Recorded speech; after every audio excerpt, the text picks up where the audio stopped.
एकनाथ जी महाराज के अब सत्संग हो रहा था, भंडारा का आयोजन किया गया था। पूरे ब्राह्मण समुदाय को निमंत्रण दिया श्री सदगुरु, पूरे ब्राह्मण समुदाय को निमंत्रण दिए। तो ब्राह्मण सब था, मांसाहारी था, ये मांसाहारी को भोजन करना नहीं चाहिए। पहले विचार कि हम लोग साधु महात्मा को भोजन करेंगे, तब वो लोग अपना खाते हैं। दो दरिद्र नारायण जा रहे थे श्री सदगुरु, दो दरिद्र नारायण जा रहे थे। दोनों आपस में विचार करते हैं, एकनाथ जी महाराज का कितना सुंदर अच्छा भोजन बन रहा है, कितना स्वाद है, सुगंध आ, लेकिन हम लोगों को तो नहीं देंगे। हम लोगों का अधिकार तो जूठन पर जूठन, जब सब खा लेंगे ना तब हम लोग को जूठा देंगे। हम लोगों का अधिकार जूठा पत्तल पर जूठा पत्तल चाटेंगे। एक कहते हुए जा रहे थे, एकनाथ जी महाराज की पत्नी कहेंगी, स्वामी देखिए ये दो दरिद्र नारायण जो जा रहे हैं, दरिद्र नारायण, वो आपस में बात करके एकनाथ जी महाराज का बहुत सुंदर भोजन बना महाप्रसाद, लेकिन हम लोगों को नहीं देंगे। हम लोगों को नहीं देंगे। देंगे किनको? बड़े बड़े को देंगे, बड़े बड़े को देंगे, जो ऊंची जाति को उनको देंगे, हम लोग को थोड़े देंगे। यह कहते हुए जा रहे थे, पत्नी सुन ली, कहती महाराज की कम कीजिए, भोजन तो बना हुआ है, मैं पहले दरिद्र नारायण को खिला दीजिए, दरिद्र नारायण को खिला दीजिए। उसी समय बुलाए और दोनों को बैठा कर खिला। इतनी श्रद्धा प्रेम से उनको आशीर्वाद मिला, इतनी श्रद्धा प्रेम से। उसके बाद सत्संगी सबको, गांव के ब्राह्मण सब खबर कर दिया, हम लोग नहीं जाएंगे, भोजन मर करके तैयार है, भोजन मर करके तैयार है। गांव के ब्राह्मण सब का हम लोग खाने के लिए नहीं, उनका भोजन को बर्बाद कर दो, अनाज को बर्बाद कर दो। तब क्या किए? उसी से एकनाथ जी महाराज कहते हैं, और इनके यहाँ दो मुसदंड पहलवान को रखते हैं। इनके यहाँ एकनाथ जी महाराज के यहाँ जिस रास्ते होकर जाएंगे, रास्ते नीचे में है ना, रास्ते घुसेंगे और दो मुसदंड को, जो आएंगे सबको कूटो। ब्राह्मण सब विचार के पिटाई करना, मारने। हाँ, वो तो खा के चला गया। नहीं, साधु सबको क्यों खिलाते हैं? हाँ, मतलब इनका अनाज बर्बाद कर देना है। ये ब्राह्मण को मानता नहीं है, हम लोगों का सम्मान नहीं करता है। एक गरीब के साथ ही बैठ करके खाते हैं। ये साधु थे, कोई गरीब आदमी शाकाहारी है, वैष्णव है, उनके यहाँ भी भोजन कर रहे हैं। ये शूद्र के यहाँ जाकर के भोजन करते हैं, ये शूद्र के यहाँ जाकर के भोजन करते हैं। इसलिए इनका भोजन बर्बाद होना चाहिए। पूरे गांव में सबको कह दे, कोई नहीं जाए, ब्राह्मण सबको नहीं, आज जो आते उसको लाठी दिखाते वहीं से पीट। रे सदगुरु, सत्संगी सब खाए, रे सदगुरु। और उसी समय एकनाथ जी महाराज अपने पितृगण को जैसे पितरलोक होता है ना, पितरलोक में उनको आवाहन करते हैं। हे सदगुरु, उनको आवाहन करते हैं, हे पितृगण, हे पितरलोक, आप मेरे यहाँ आकर के, मेरे यहाँ आप महाप्रसाद ग्रहण कीजिए। मेरे यहाँ करके हे पितृगण, जितने भी पितरलोक हैं, जितने भी, मेरे ही नहीं औरों के, आकर के मेरे यहाँ आकर के महाप्रसाद ग्रहण कीजिए। कहने भर का देखा सब पितरलोक से सब आ गए। पितर लोग से आए, बिछावन बिछाए और सबको बैठा करके खिला रहे हैं। और देख के ऊपर से और आ रहे हैं, खा रहे हैं, आ रहे हैं, खा रहे हैं। ये मुस्दन सब देखते हैं, हम तो सबको रोक करके रखे हैं। ये कौन आवाज क्या, कौन देखते हैं, ये तो लगता है मेरे काका का आवाज है। मेरा काका 5 वर्ष हो गया, उसका शरीर छूट गया, आवाज उसका। ये तो मेरे दादा का है, 10 वर्ष हो गया, उसका आवाज। मेरे बाप का आवाज है, उसका नाना है, उसका नानी का, मतलब ना ऐसे है। ये तो उसका आवाज है, ये तो वो काका है, ये भैया है, मतलब उसका आवाज। जब ऐसे झांक करके देखते सब बैठे वैसे सब खा। ये भगवान तो भाव तो मुके होते हैं ना, सब खा रहे। जब देखे सब खा रहे हैं तब कहते हैं अरे तो मेरा काका का, मेरे पिताजी भी, अरे उनका दादा, वो दोनों मुस्तन दौड़े और वहां जाकर कहते आप लोग भोजन करने के लिए रोक दिए हैं, आपका काका भी खा रहे, आपका भी दादा खा रहे हैं, है इसका नाना है, उसका मतलब एक पूर्वज, सब का पूर्वज आकर के बैठ करके खा रहे हैं। और क्या कह रहे हैं एकनाथ जी महाराज, इसी तरह आप भंडारा करते रहिए, सत्संग कराते रहिए, भंडारा करते रहिए, हम लोगों को बुला करके हम लोगों को खिलाते रहिए। संसार यहाँ के लोग खाए नहीं का, हम लोग तो खाएंगे, फिर अगले बार भी आएंगे। इसी से हम आपका निमंत्रण हम स्वीकार कर लेते हैं। कराइएगा, कहाँ कराएंगे, और फिर हम लोग आएंगे। और गांव के लोग को मत खिलाइए, फिर सब लोग जो नहीं खाता मत खिलाइए, हम ही लोग ना के खा लेंगे। उसी से मैं गांव के लोग उम्र पड़े,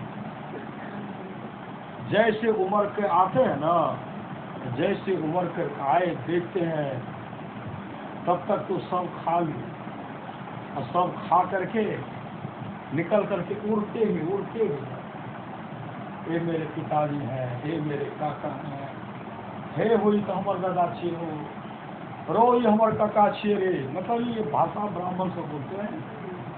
सब चले गए। उसी समय ब्राह्मण सब आकर के एकनाथ जी महाराज के पास से हाथ जोड़ दिए, महाराज मुझे क्षमा कर, मैंने आपको पहचान नहीं पाया, इसलिए आप पुनः भोजन बनवाइए, हम लोग खाएंगे। कहा भोजन हम लोग बनाएंगे नहीं, अपने से बना करके खाएंगे। सभी सदगुरु कहा हम लोग अपने से बना करके खाए, सब मिल करके बनाए, सब खाए।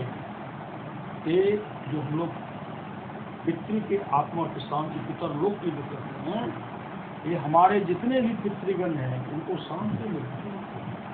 जो में सत्संग करते हैं, दान पुण्य करते हैं, उनको मिलता है और उनकी आत्मा को शांति मिलती है। इसलिए तो सज्जन है, विद्वजन तो है, हर जगह करना चाहिए।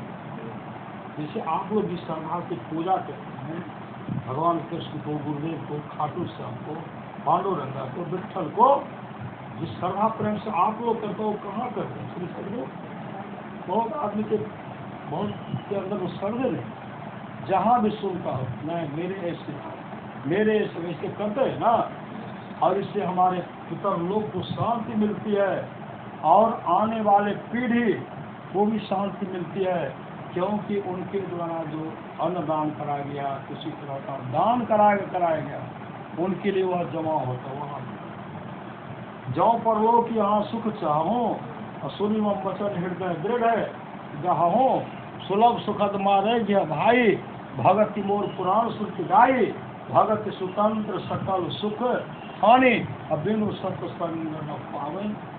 एकनाथ जी महाराज को कम सताया गया, पाखंडी सब, भूत सब, दुष्ट सब इतने सताए ना। जब भक्ति करते थे, ध्यान भजन करते थे, रास्ते चलते थे, इनको चिढ़ाने का चिढ़ाते थे, काफी चिढ़ाए। तो एक समय की बात है, ये जा रहे थे गंगा स्नान करते, कुछ पाखंडी सबको कुछ एक आदमी पकड़ करके, कुछ पाखंडी सब दुष्ट मचखौका के श्री सदगुरु मांसाहारी भावना जाको देख दान, कोटि कुछ नर गया ताके सहित। मछली खाने वाले ब्राह्मण पर कोई दान देते हैं, करोड़ों पुष्ट नरक में चला जाता, उसके साथ जजमान में चला। विचार करना आपको किनको दान देना, सत्पाठ देना। पहला रोटी साधु महात्मा, पहला रोटी गाय है, दूसरा रोटी कुत्ता है, तीसरा रोटी कौवा है। चीटी की वो दान, चीटी को भी दान दीजिए। चीटी को चीनी दान देते हैं ना, आटा चीनी देते हैं, वो आपका दान दान जमा होगा। अभी तो पता नहीं चलेगा, वहाँ जाएंगे तो आराम से खाएंगे। आटा में मिठास नहीं होगा, तो पकवान बनाकर खिलाते हैं, आपको वहाँ मिलेगा। जौ पर लोग यहाँ सुख चाहो सुनिमम बचन हृदय दृढ़। तो इतना ख्याति फैला इतना जी महाराज का, उनको सताने का इतना प्रयास किए। एक मुसलमान को कहते हैं, एक काम करो, तुमको इतना रुपया दें, और तुम एकनाथ जी महाराज उधर से गंगा स्नान करके अंगूर पर थूक दो, खुला फेंक दो। एकनाथ जी महाराज गए, स्नान कर रहे हैं, करके आया, तब तक एक पाखंड सब क्या कि मुसलमान को तैयार की, वो पान खा रहे, पान हमें खाते हैं, पान चिवा रहे हैं, कई पान बेचवा रहे हैं, मुंह में भर गया। जैसे एकनाथ जी महाराज उधर से ऐसे मुँह खुला फेंक, खुला फेंक, लेकिन कुछ बोले चलेगा। स्नान करते हैं, फिर स्नान करके आते हैं, फिर फेंकी। कितना बार फेंकी? 108 बार फेंके। 108 बार फेंके। जब 108 बार फेंकते हैं तो ब्राह्मण को, जो मुसलमान था, दूसरे के बहकाव में था, एकनाथ जी महाराज के चरण को पकड़, महाराज मुझे माफ कर। एकनाथ जी महाराज के भैया तुमको हम क्या माफ करें? अरे आज मेरे ऊपर तुम्हारी इतनी बड़ी कृपा हुई, हम तो पहले दिन में एक बार गंगा स्नान करते थे, आज तुम्हारी कृपा सब 108 बार किए। 108 बार किए। ऐसे होते साधु, समझो, ऐसे होते साधु। भगवान विष्णु कहते नारद साधु से अंतर नहीं। हे नारद, साधु और में कोई अंतर नहीं है। जो नर साधु से अंतर राखे सो नर नर के जाहे। जो साधु से अंतर रखते हैं सो नर नर के जाहे। और उनका विचार बदले, उनका विचार। संत महात्मा लोग कहते सुन रहे थे, गिरिजा संत समागम समन लाभ कछुआन, बिनु हरि कृपा न हो सो गावे वेद पुराण। हे गिरिजा, संतों की संगति के समान दूसरा लाभ नहीं है, बिनु हरि कृपा न हो सो गावे। भगवान नरसिंह भक्त प्रहलाद से कहते हैं, प्रहलाद, किसी भी कुल मम भक्त का मेरा एक भी भक्त अगर हो जाता है, वह 100 पीढ़ी को भक्त तारता, सो वह भक्त 100 पीढ़ी को तारता। आप लोग जानते हुए सच्ची घटना। एक लड़का था, उसका उम्र हो गया 15 वर्ष। 15 वर्ष जो बड़ा सदाचार लड़का, भगवत भजन करने वाला, परमात्मा का एक नंबर भक्त बाबा। 15 वर्ष की अवस्था में वो अपने माँ से कहने लगी, माँ, अरे सबका पिताजी है, मेरा पिताजी, मेरे बाबूजी का। उनकी माँ के आंख में आंसू ढलवाए, रोती हुई कहने लगी, बेटा तू मेरे गर्भ में ही था, उस समय तुम्हारे पिताजी मुझसे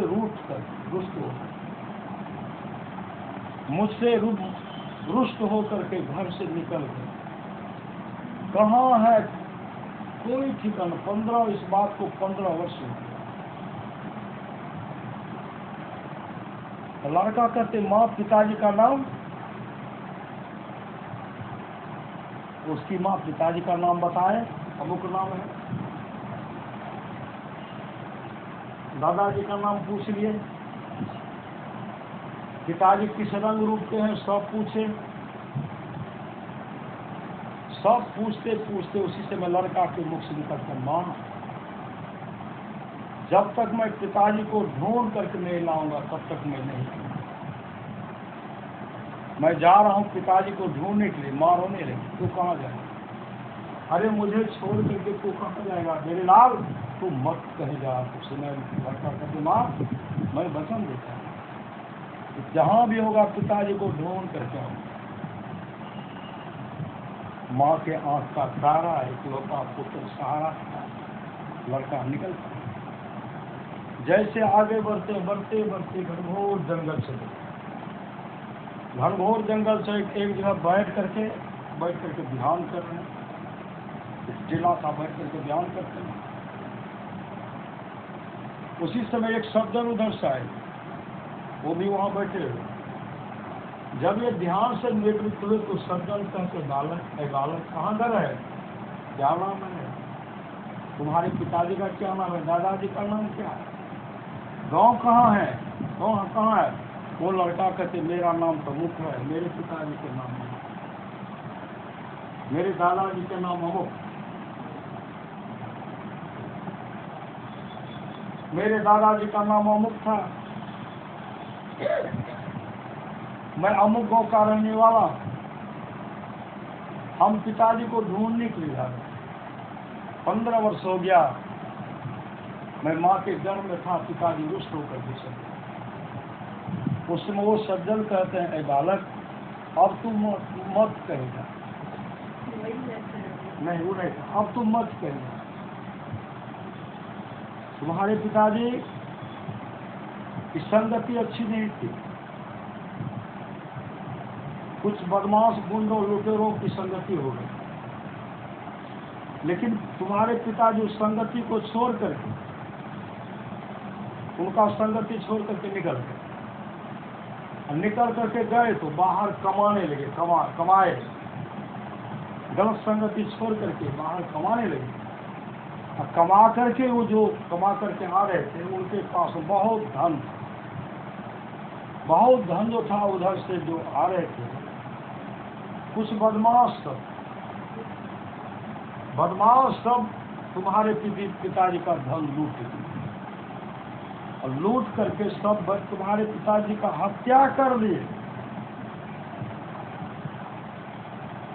लूट करके हत्या कर दिए।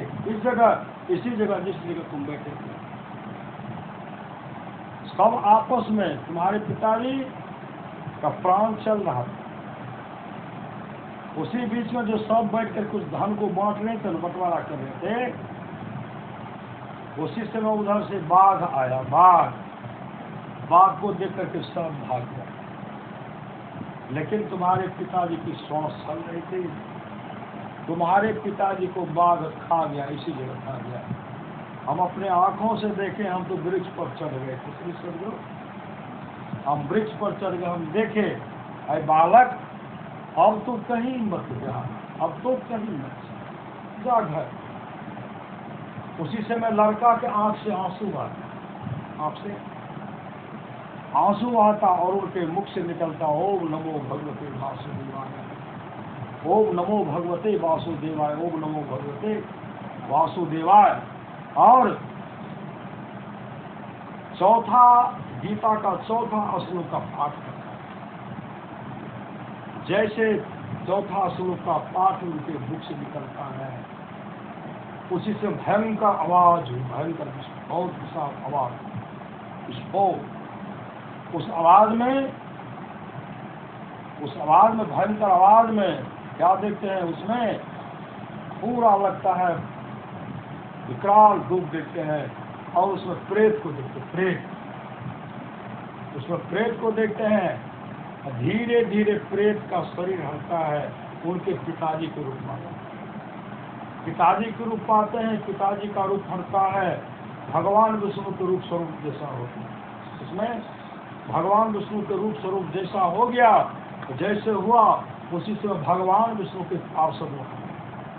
भगवान विष्णु के पार्षद आए, उनको विमान पर पत्र लिखा, विमान पर बैठा करके जब लेके जाने लगे, उसी समय वो कहते हैं भगवान विष्णु के पार्षद से, हम तो 15 वर्षों से यहाँ प्रेत बने हुए। ऐसा कौन भाग्यशाली लड़का है जिन्होंने गीता श्लोक का पाठ किया, हम सुने, मेरा परम कल्याण हो। हमको उन बालक का परिचय पूछिए। भगवान विष्णु के पार्षद विमान को नीचे करते हैं, तब वो कहते हैं बालक तुम बताओ कौन हो, कहाँ का रहने वाले? अरे 15 वर्ष हो गया, हम यहाँ 15 वर्ष तक यहाँ प्रेत बन करके एक एक बूंद पानी के लिए तरस रहे, जल के लिए तरस रहे थे, गंगा जल के लिए तरस रहे। आज तुम्हारे द्वारा मेरा परम कल्याण, अब हम वैकुंठ लोक को जा रहे हैं। अरे बालक तू अपना परिचय दो, तुम कौन हो? तब वो कहते मैं अमुक गाँव का रहने वाला, मेरे पिताजी का नाम अमुक है, मेरी माँ का नाम अमुक, मेरे दादाजी का नाम अमुक, मैं अमुक गाँव का रहने वाला। मैंने अपने माँ से पूछा, माँ मेरे पिताजी कहाँ है? तो माँ ने कहा 15 वर्ष हो गया अभी तक तुम्हारे पिताजी नहीं। और उस समय वो कहते तुम्हारा नाम अमुक है, तुम्हारे पिताजी का नाम अमुक, दादाजी का नाम अमुक है, कहाँ? तो वो कहता है मेरे लाल तू मेरा ही पुत्र है। फिर सुन लो, मैं ही तुम्हारा पिता हूँ। हाँ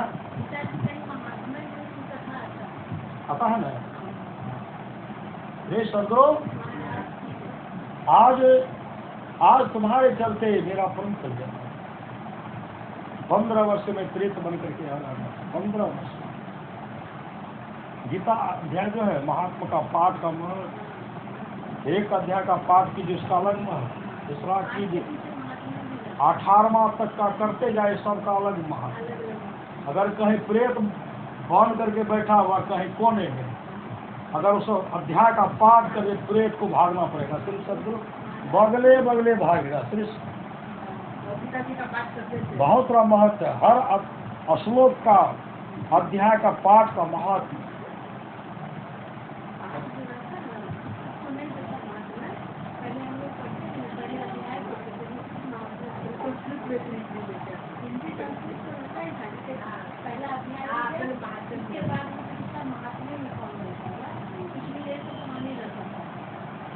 श्री सदगुरु जैसे गीता अध्याय का पाठ करते हैं ना, ऊपर संस्कृत नीचे हिंदी है ना, ये पढ़िए इसका महत्व क्या हुआ। इसका महत्व भगवान शिव माँ पार्वती से बताती का महत्व क्या है। गीता महत्व का पाठ क्या होता, सब अलग अलग उसका विषय, इसलिए हर घर में गीता अध्याय का पाठ, गीता का पाठ है। श्री सदगुरु उस समय कहते अरे मेरे लाल तू मेरा ही पुत्र, आज मेरा परम कल्याण हो गया। मैं जा रहा हूँ वैकुंठ धाम, मैं वैकुंठ धाम को जा रहा हूँ और तुम्हारे चलते आज मेरा पूर्ण उद्धार हो रहा है। अरे मेरे लाल मुझे वचन दो, है मेरे पुत्र मुझे वचन दो। मेरे बहुत पूर्वज नरक में पड़े हुए हैं, मेरे बहुत पूर्वज नरक में पड़े हुए हैं, मुझे वचन दो कि सबका तुम उद्धार करोगे। उस समय बालक कहते पिताजी मैं सिर्फ अपने वंशज को ही उद्धार नहीं करूंगा, नरक में जो जो प्राणी पड़ा होगा नरक में सबका मैं उद्धार करूंगा, सबका उद्धार करूंगा। वो तो विमान से चले गए। वो बालक भगवान विष्णु का आराधना करें, तपस्या, भगवान विष्णु का जब आराधना करें तपस्या करने लगे, भगवान विष्णु प्रसन्न हो गए। आए वक्त मांगो, क्या मांगते हो? उससे बालक कहते भगवान हमारी यही प्रार्थना है कि नरक में जो जो प्राणी पड़ा हुआ हो सबका उद्धार कर दीजिए, सबका उद्धार कर दीजिए। हमारी यही चाहना, यही कामना, यही प्रार्थना है। तब भगवान विष्णु अपने पार्षद को भेजते जमराज के पास। तो जमलोक का मालिक कौन है? नरक का मालिक कौन? जमराजन है। तब भगवान विष्णु अपने पार्षद को भेजे, यह खबर दे करके भेजे कि नरक में जो जो प्राणी पड़े हुए सबको निकाल दीजिए।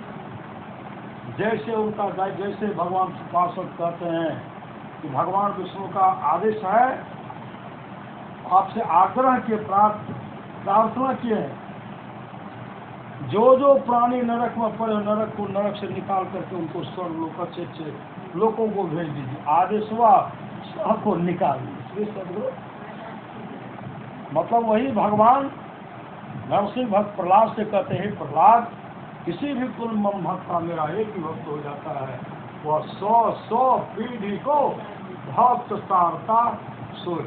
नरक मेरे को आदमी नहीं बचा। श्री सदगुरु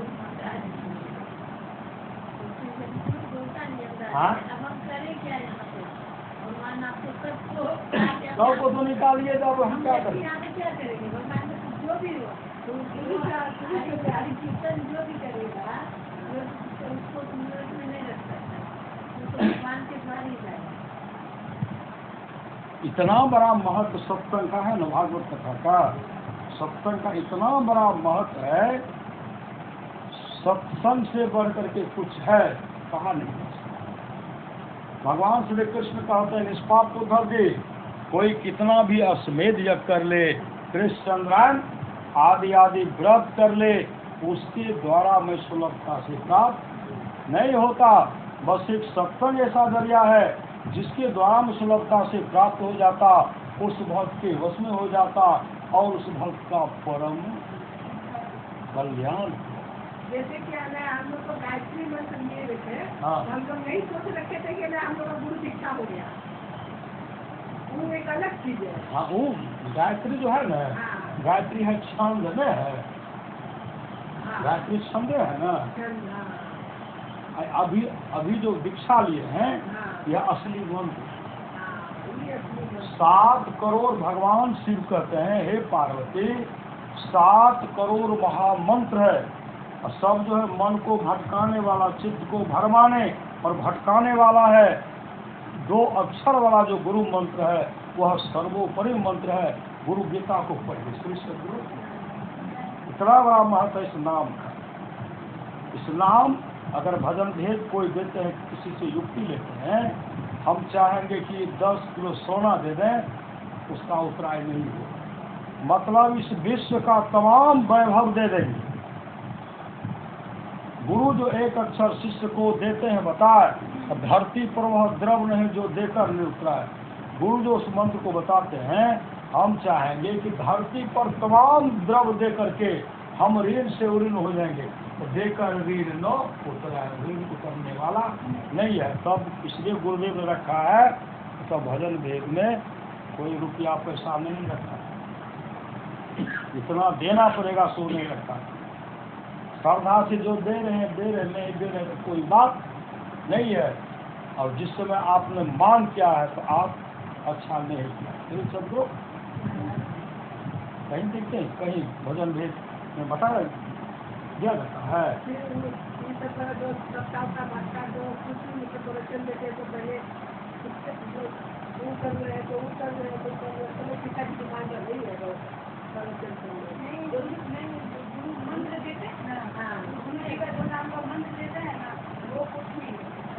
अपने लोग सब लगता है ना, आप श्रद्धा से 2 टका दीजिए, 5 टका जो दिए वही देते हैं।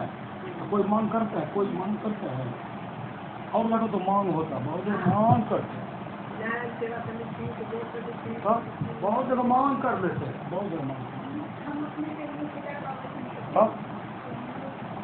अपने सब में जो है ना, संत मत में कहीं कोई मांग चाहता, अगर मांग करता है तो गलत करता है। इन सब लोग गुरुदेव के पास एक लंगोटी बची थी, नहीं बची थी, पूर्णिया की पावन भूमि से निकले थे ना, बिलासपुर से निकले थे ना, जिनके पास क्या बचा था गुरुदेव के पास? छाता भी दे दिए, जूता भी दे दिए, नहीं दिए, सब दे दिए, शरीर पर वस्त्र था वो भी दे दिए। और एक वृक्ष के पास गए, अब क्या पहनेंगे? लंगोटी को फाड़ देते, कहते लंगोटी भी दे दो, तो लंगोटी दे दो, तो लंगोटी फाड़ के जब भागे, अब लंगोटी देंगे तो क्या बचेंगे? कृष्ण गुरु गुरुदेव कहते संत मत में हम आए, हमारी इतनी फजीयत हुई है, इस ज्ञान को लाने में इतना कष्ट झेलना पड़ा है, मेरे पास सिर्फ एक लंगोटी बची थी, मेरे पास एक लंगोटी बची थी, आज गुरु की कृपा है कि मेरे पास किसी भी चीज की कमी, किसी भी चीज की कमी। इस मंत्र को हमेशा जपते रहिए। ये तो ऐसा मंत्र है, संसार में आने जाने का जब तक का काम होगा, मानव का शरीर मिलेगा और एक न एक दिन हम लोग मोक्ष धाम को, मोक्ष को प्राप्त कर लेंगे। जानते हो गुलिक व्यास को, श्री सदगुरु गुलिक व्यास एक नंबर का लुटेरा था, हत्यारा, लोगों का हत्या करते थे, लोगों का धन लूटते, बड़ा दुराचारी था। श्री सदगुरु कहीं भी जाते लोग का धन लूट लेते थे, हत्या करते थे। एक दिन की बात है, जब घर से निकले मौके नहीं मिला, कहीं मौका उनको कहीं नहीं मौका मिला कि किस घर में जाकर के डाका डालें, क्योंकि लोग दिन में भी अपने किवाड़ को बंद कर लेते थे कि हो न हो गोली आ जाएगा, किवाड़ को बंद करके रखते। गोली निकले, हाथ में तलवार लेके निकले, आगे बढ़ रहे, इधर भी देख रहे, उधर भी देख रहे हैं, देखते सब किवाड़ बंद है। होते होते होते चले गए घनघोर जंगल। हे सदगुरु, जैसे घनघोर जंगल गए ना, घनघोर जंगल में गए, देखते भगवान विष्णु का मंदिर, भगवान विष्णु का मंदिर। जैसे मंदिर को देखते हैं ना, मंदिर का जो गुंबद था, गुंबद को सोना था। भगवान विष्णु का जो मूर्ति था, मूर्ति वो सोना का मूर्ति। गुलिक व्यास जैसे मंदिर में गुंबद को देखते सोना का है, और मंदिर में प्रवेश करते देखते हैं भगवान विष्णु का मूर्ति सोना का है, मन तो उनका नाच उठा। गाँव में नहीं मिला, लेकिन जंगल में तो है, गुंबद में तोड़ करके ले जाऊंगा, भगवान विष्णु का मूर्ति उठा करके ले जाऊंगा और टुकड़ा टुकड़ा करके बाजार में बेचूंगा, अब बेच करके परिवार का भरण पोषण करूंगा।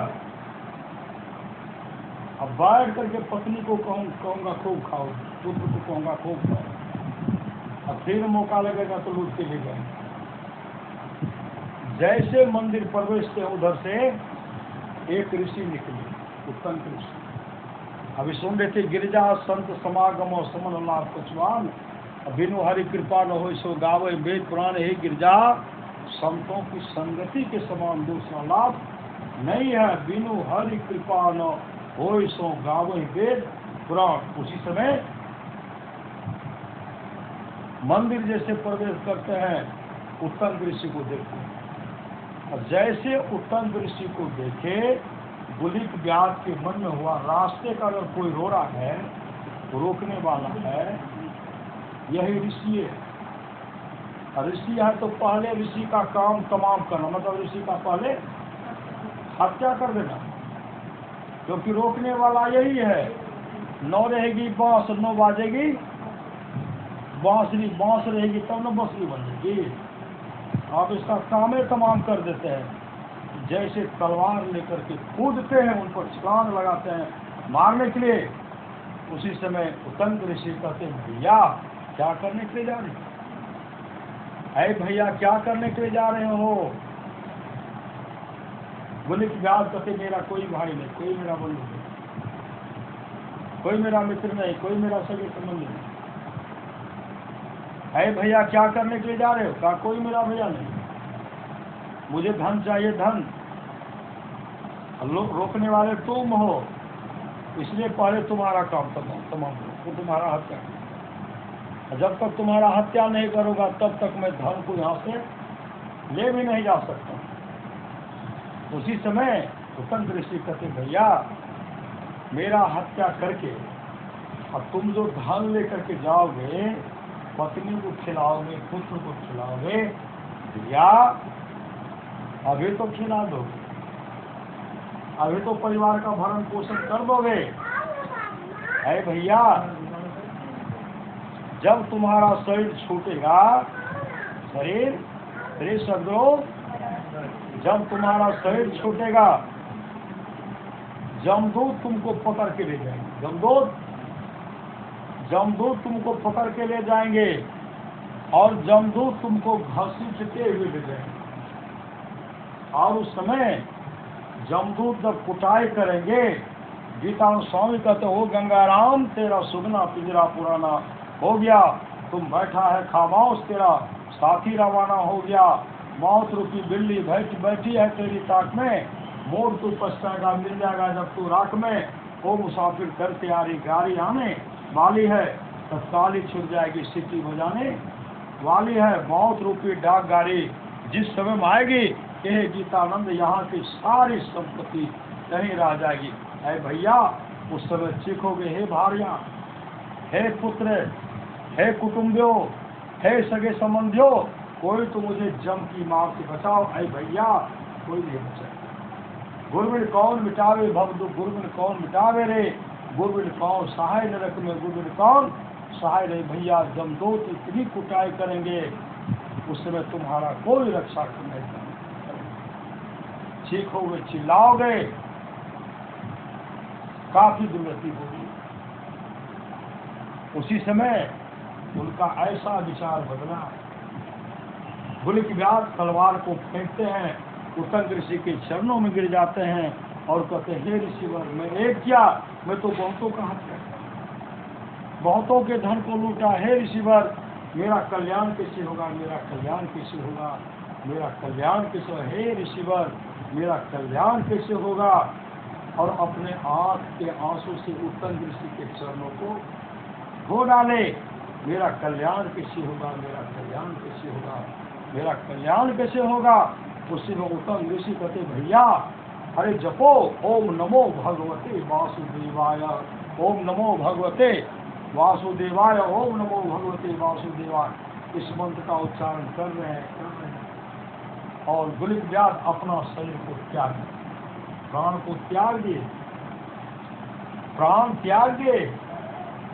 माथा जो उत्तंग ऋषि के चरण में रगड़ रहे हैं, अपने आंसू से उत्तंग ऋषि के चरणों को धो डाले, मंत्र का उच्चारण करके अपने प्राण को त्याग दिए। जैसे प्राण को त्यागते हैं, लाश नीचे पड़ा हुआ है, उत्तंग ऋषि भगवान विष्णु का जो चरणोदक खा लिए, चरणोदक उनके शरीर पर दे करके सींचते।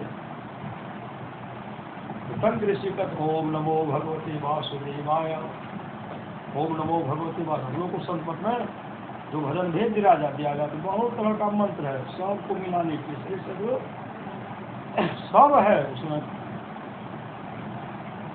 संतवाणी कर जाते। उसी समय वो प्राण को त्याग दिए। प्राण जब त्यागते हैं और उत्तंग ऋषि उनके शरीर को जो सींचते हैं, ना, उसी समय एक दिव्य रूप प्रकट हो, दिव्य रूप प्रकट हो, भगवान विष्णु के रूप स्वरूप जिसका प्रकट हो गए। उसी समय भगवान विष्णु के पार्षद आए, उनको विमान पर जैसे बैठाते हैं, विमान पर बैठे और वो दिव्य रूप धारण करके उत्तंग ऋषि पर पुष्पों की वर्षा की, पुष्पों की वर्षा किए और भगवान विष्णु के पार्षद हरि कीर्तन करते वैकुंठ धाम लेके चले। इस सत्संग का फल है। सदगुरु आप जो हम लोग सत्संग कर रहे हैं, पितृलोक की शांति के हेतु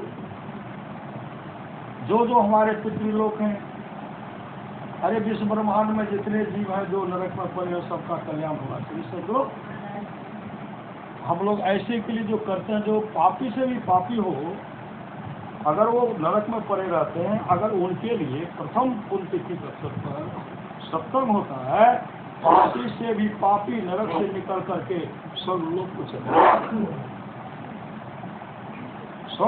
चले जाते हैं। ये नाम की कमाई, ये सत्संग की मेहनत। सही सदगुरु, एक समय की बात है, एक महात्मा जी चले गए जंगल। सदगुरु चले गए जंगल, जा रहे हैं, जंगल गए, हो गई रात, काफी रात्रि हो गई। जंगल में गए तो देखते हैं मरकरी सब जल रहा है, मरकरी सब जल रहा है, गाजा बाजा सब बज रहा है और सब देखकर नाच रहे हैं। सदगुरु नाच, जश्न जश्न मना रहे, जश्न, खूब खुशी मना रहे। जैसे महात्मा जी पहुंचते हैं देखते हैं कि ये तो इसमें लगता मनुष्य कोई है ही नहीं, ये तो प्रेत सब ऐसे सब लोग सब प्रेत था, ये तो प्रेत है। उसी से वहां गए, कहते तुम लोग कौन हो? कहा पहले आप बताओ कौन हो, अपना परिचय दिए। कहा तुम लोग कहाँ लोग प्रेत हैं, किस खुशी में नाच गान कर रहे हैं? वो कहते हैं देखिए एक सिंहासन बैठे हमारे प्रेत के प्रधान, कल प्रेत प्रधान की लड़की की शादी है। का लड़की कहाँ? लड़की बताए ये था। का लड़का अभी नहीं आया। लड़का कहाँ? लड़का अभी मृत्यु लोक में। एक धनाढ़ व्यक्ति है, उसी का पुत्र है। लड़का है दुराचारी, श्री सदगुरु बड़ा दुराचारी लड़का, लेकिन 1 वर्ष से वह बीमार पड़ गए। उनके पिताजी बहुत इलाज कर रहे हैं, वो अब तब कर रहा है। सब पता पूछ लिए, लड़का का क्या नाम है, लड़का का पिताजी का क्या नाम है, गांव कहाँ है, सब पूछ लिए। अब पूछ करके वहां से चल दिए, श्री सदगुरु वहां से चल दिए। यहाँ जो है अब वहाँ क्या होता है, कल लड़का आएगा, कल लड़के की मृत्यु होगी, कल प्रेत बनेंगे, तब शादी होगी। अच्छा पता लगा कि वहाँ जब आए, आके वहाँ चले सुबह में पहुँचे। सुबह में जब पहुँचे तो वो धनाढ़ व्यक्ति भी था, अपने दरवाजे पर चल। महात्मा जी कहते हैं हम अमुक आदमी से मिलना चाहते हैं, अपना परिचय। हम ही तो हैं श्री सदगुरु, हम ही तो हैं, मेरा ही नाम है। आपका लड़का बीमार पड़, कहाँ बीमार? 1 साल से बीमार, इलाज नहीं कराए, कहा बहुत कराए, कहा ठीक नहीं हो, कहा ठीक कहाँ होगा। और एक बार हमको लड़का से मिल गया। उसी समय उनको ले गए लड़का के।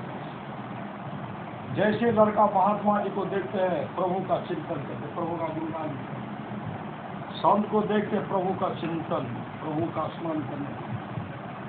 महात्मा जी कहते हैं बालक जीने की इच्छा है? कहा महाराज अरे शरीर इतना कष्ट हो रहा, मैं चाहता हूँ जितना जल्दी मेरा शरीर छूटे। कहते नाम दान भजन भेद लिए हो? कहा महाराज नहीं। उससे महात्मा जी उनको नाम दान भजन भेद दे, नाम सुमरो, नाम सुमर रहा है।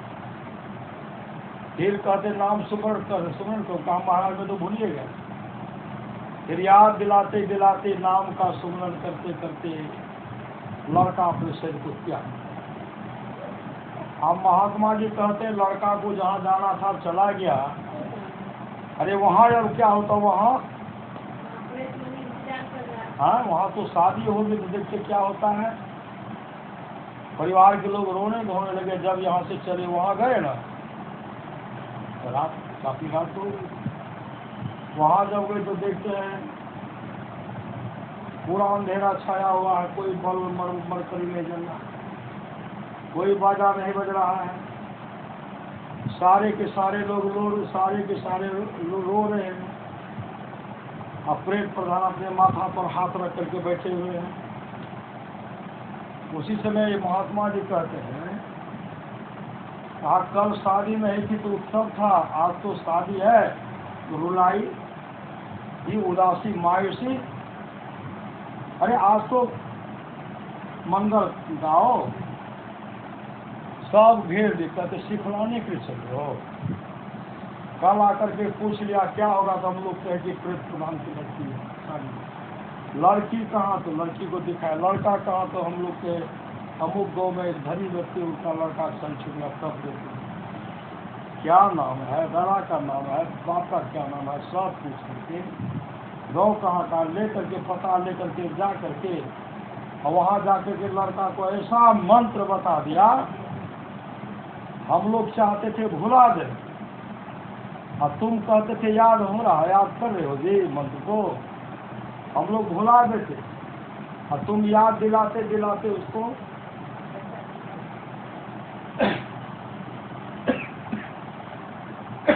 उनको मुक्ति मिल गई। श्री सदगुरु वो अच्छे लोगों की प्राप्ति हो गई। और तुम्हारे चलते प्रेत प्रधान की लड़की कुमारी रह गई। हमारे प्रेत प्रधान और हम लोग कभी तुमको माफ नहीं करें, हम लोग तुमको कभी माफ नहीं करें। तुम्हारे चलते हमारे प्रेत प्रधान की लड़की कुमारी रह गई। उसी समय महात्मा जी बैठ करके नाम का स्मरण करते हैं, नाम का स्मरण करते हैं। नाम का स्मरण जो कर रहे, वो जो दर्शन किए ना, नाम का स्मरण जो किए ना, वो सुने सब की मुक्ति मिल गई। श्री सदगुरु न प्रेत का सिंहासन, न प्रेत, न प्रधान प्रेत है, न कोई गद्दी है, न कोई चहल पहल, सब प्रेत की मुक्ति। हम लोग सत्संग कर रहे हैं पितर लोग की शांति के लिए, हमारे पितरों की शांति मिले। राजा कवास के किस पीढ़ी तक का राजा नरक में पड़ा हुआ था, जब भजन भेद लेकर सत्संग करवाए, 2100 पीढ़ी तक का राजा जो नरक पड़ा हुआ था, सब लोग कुछ। भगवान महर्षि रमन जब सत्संग करते थे, उनके सत्संग में गाय आते थे, बराबर गाय आकर के सत्संग सुनते थे। संजोग से एक दिन की बात है, गाय सत्संग नहीं आई। भगवान महर्षि रमन आंख बंद करते हैं, देखते हैं कि गाय जो जंगल में बीमार पड़। सत्संग समाप्ति के बाद भगवान महर्षि रमन घनघोर जंगल को चले। जब घनघोर जंगल जाते हैं तो गाय अपने गुरुदेव को देख करके रोने लगी। भगवान महर्षि रमन कहते, गौमा आज तो सत्संग में क्यों नहीं आई? गाय रोकर कहीं, गुरुदेव क्या करो, आज मेरे शरीर में बुखार है, पीड़ा है, कष्ट है, इसलिए मैं सत्संग में नहीं जा पाई। भगवान महर्षि रमन कहते, गौमा वो तो तुम्हारे शरीर में जो कष्ट है, पीड़ा, बुखार है, दूर कर दो। गाय रोकर कहे, गुरुदेव अब इस शरीर में रहने की इच्छा लालसा नहीं है।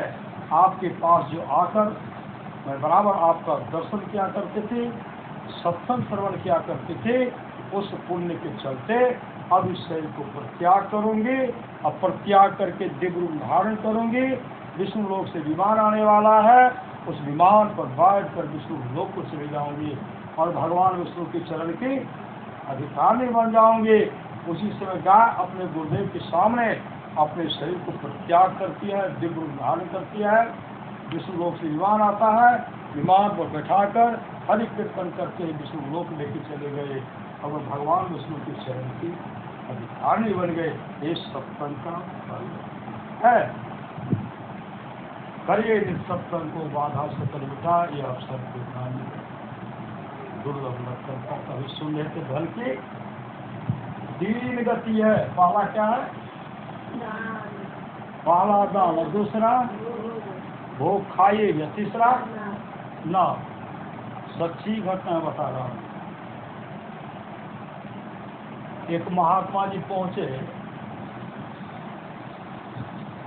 फगुआ नहीं होता, पुआ जो पड़ता है, क्या सब पड़ता है? पुआ, दलपूरी, गुलगुरी, गुलगुला आदि आती, सादा पूरी, मिठा पूरी, और वो सब बनाने में आप लोग का कोई हाथ पकड़ नहीं सकते। सब इतना सुंदर सुंदर आप लोग बनाते हैं।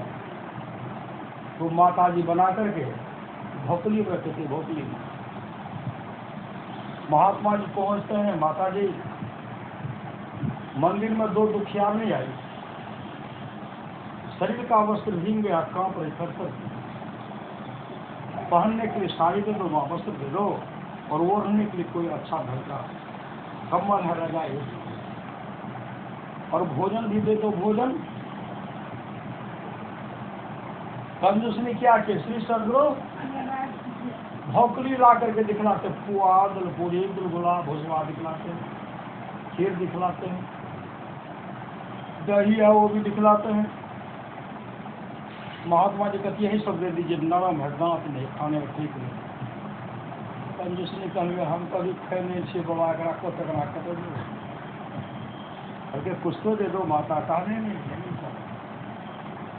होते होते होते चौकी के अंदर में नहीं रखते, तकिया तल में, साफ देखता यह होगा, रोटी था पूरा टाइट हो गया,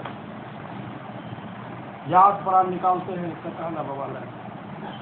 महात्मा जी कहते केना कहते देखी तो कुछ बढ़ियों लागे से देखी कहते बाबा जरा भूख लागते ना कहियो फुलाए फुलाए कहते पुआ डाल लीजिए जलपूरी नहीं होने मिलता हो हम अभी तक खेने नहीं सिर्फ नहीं है बहुत आग्रह के नहीं वही दिए 7 दिन का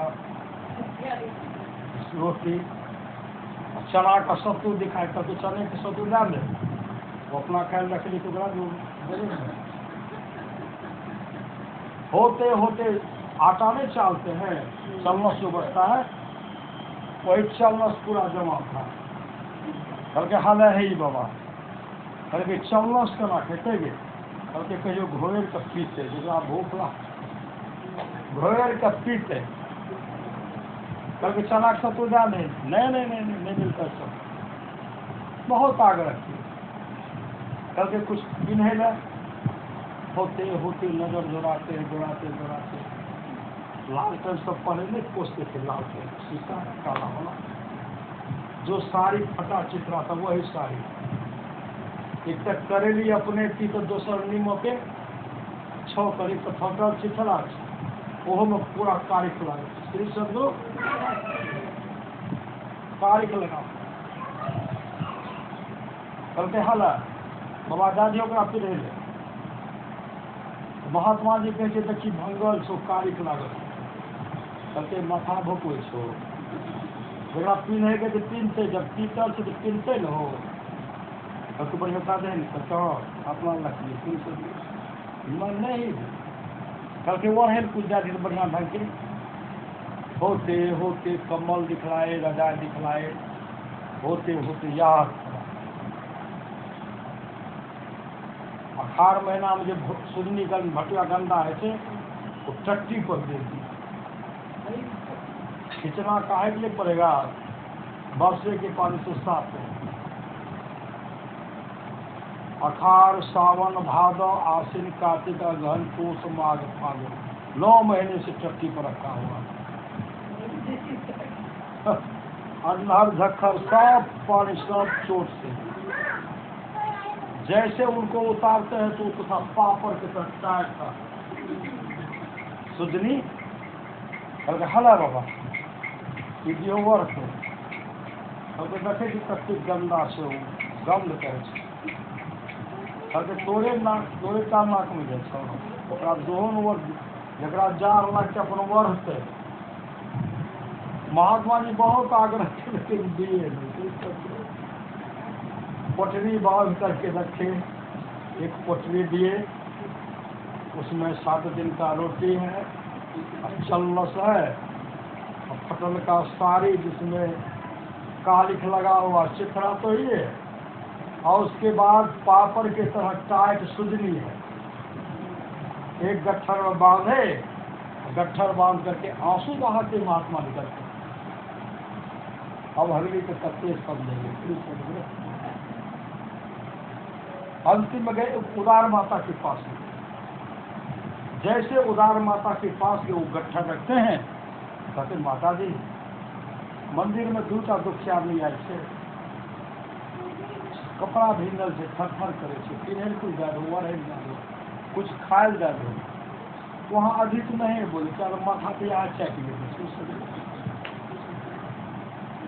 चटवाए लेकिन कुछ दिए नहीं कृष्ण अंतिम में वो माता जी क्या के जो सुंदर सुंदर पकवान बनाए थे सब खीर पूरी दही सबको बांध दिए चना का सत्तू था वो भी बांध दिए और जो कीमती वस्त्र था सारी सब दे दी राजा एक कम्बल था सब बांध दिए बड़ा पोटली हो गया महात्मा जी कहते हैं कि माता जी कुछ हमसे खाए निकाल के रखा मैं सतूर खीरो सबके बाबा ले जाओ कत्ते भूखल है तो कत्ते पेपर करना मुश्किल से हम बना कर फिर खाएंगे महात्मा जी कह माता जी देख लो लेकिन रखते जैसे पटी उठा तो महात्मा जी को यहाँ भी आंसू गिरा कैसा आंसू गिरा एक अभगनी दलके न एक पूरे दे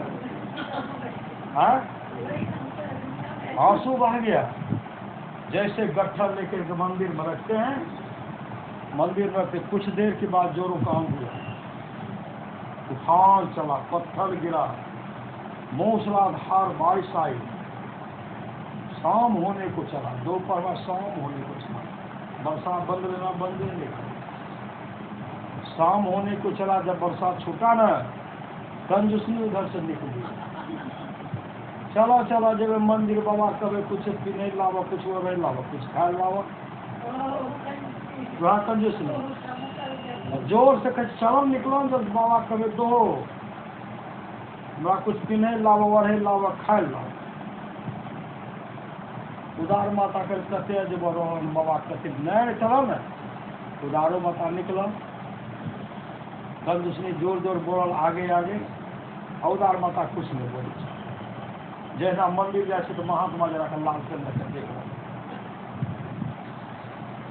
बाबा हो कुछ हाँ बहुत जार लाग से बड़ा पीने लावो और लावो, अरे भूख लागल खाइयो लावो।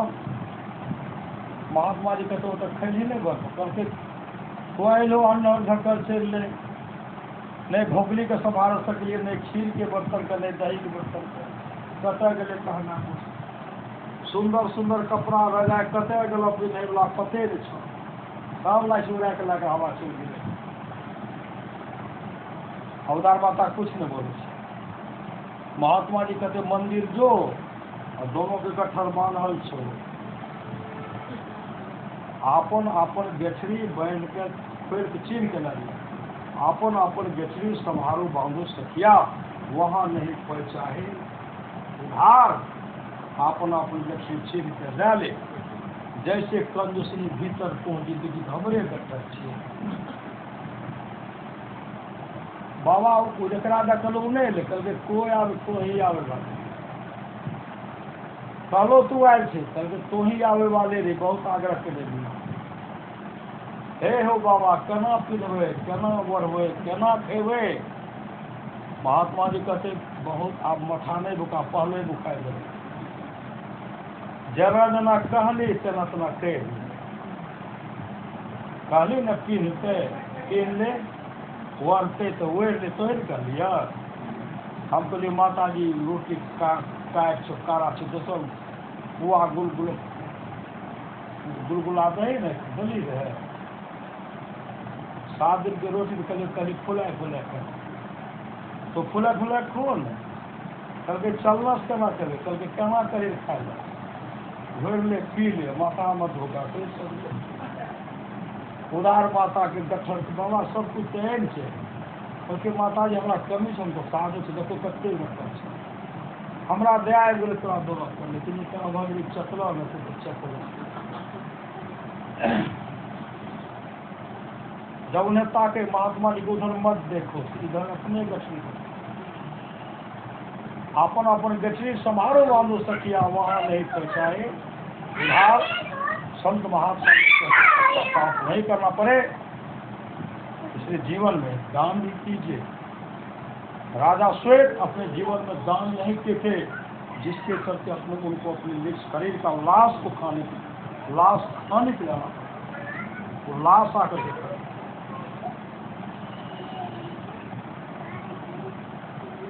कर्ण जब पहुंचे वहां श्री सदगुरु पितृ पक्ष बोले जो लगता है कर्ण वहां गए, कर्ण तो सोना खूब दान करते थे। जैसे भूत प्यास सताने लगी, उनके सामने बहुत थाल में सोना परोस के देते।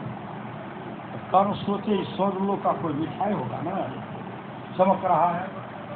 जैसे हाथ में उठाए दांत को ठोस सोना चबाया जाएगा, टिकरी का कार प्रकार में, रसगुल्ला का कार प्रकार में सोना बना, दांत दबाने क्या है तो सोना है, ये खाया जाएगा। तो आप अन्न दिए थे, किसी को रोटी दिए थे, किसी को बोला भोजन कराए थे, किसी को अन्नदान कराए थे नहीं। आप दिए सोना तो खाने के सोना नहीं मिलेगा, खाइए। बहुत गिरगिराए, तब कहते महाराज हमको मौका दी, तब 15 दिन का मौका दी। 15 दिन का मौका दे मृत्यु लोग आए, यहाँ खूब भंडारा सत्संग कराए, भंडारा कराए, अन्नदान कराए, दान किए। 15 दिन के बाद जब यहाँ से गए, जब झोरों की भूख लगती है तो जो सुंदर सुंदर भोजन यहाँ कराए थे वही सुंदर सुंदर भोजन मिल रहा है। जहाँ पर लोग यहाँ सुख चाहो, सुनि मम वचन हृदय दृढ़ गाहो, सुलभ सुखद मार्ग है भाई भगति मोर पुराण सुखी। गाई ये तमाम चीजें आज तक जिसकी सुख मिला है, सत्संग के प्रभाव से आप जानना चाहिए। लोक और वेद से मिलने का दूसरा कोई उपाय नहीं है। इसलिए धन की 3 गति है, पहला दान और दूसरा खाइए मंत्री सदगुरु, नहीं तो तीसरा नाश हो। बोलिए प्रेम से। आज का सत्संग जो है पृथ्वी लोक की शांति की थी। हिंदू दीदी पति अशोक बाबू, पता हो बहू बेटा सुपुत्र सब है श्री सदगुरु, ये तमाम दीदी सब आ गए हैं। इन लोगों का भी जीवन मंगलमय हो, पितर लोग की उनका भी अच्छा कल्याण हो, यही सदगुरु से प्रार्थना है। जीवन में सत्संग कराइए, सत्संग गाछ लीजिए फिर करें। एक आदमी की कहते हैं, हम कहते सत्संग कराइए सत्संग, बाबा क्या बोले आ करिए फिर कहते हम गए बादे करे कते गछबे करवा पड़ते न कराए रहे। श्री सत्संग कराइए, सत्संग गाछ लीजिए, सत्संग अनिष्ट होने से बताता है। भजमन सतगुरु दयाल काटे जाला बोरी प्रेम से श्री सदगुरु महाराज की जय। श्री सदगुरु महाराज की जय। श्री सदगुरु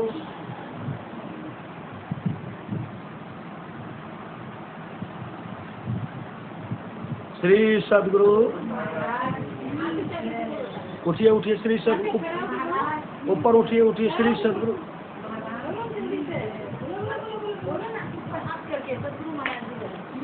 श्री सदगुरु श्री सदगुरु श्री सदगुरु श्री सदगुरु श्री सदगुरु।